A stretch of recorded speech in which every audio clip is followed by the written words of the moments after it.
Rebel fighters in Libya have cut a crucial oil pipeline in an attempt to starve Colonel Gaddafi's military forces of petrol.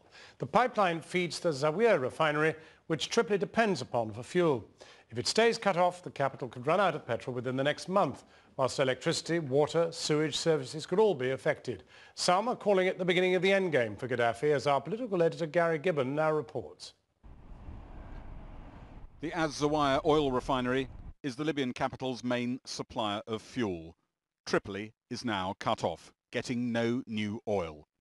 Rebels have cut the pipeline from the Al-Sharara oil field that supplies it, and the British government is hoping that this could truly be the beginning of the end for Colonel Gaddafi.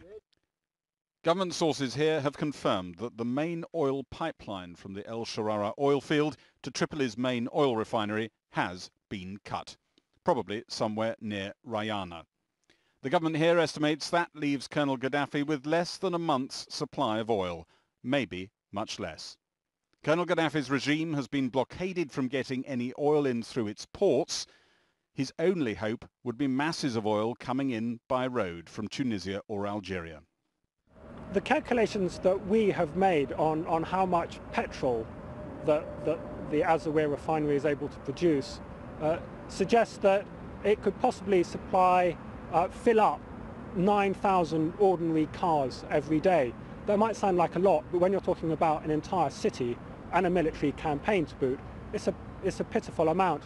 This could be replaced with between 15 and 20 of the largest road tankers coming in from Tunisia every day. It doesn't seem that that's happening.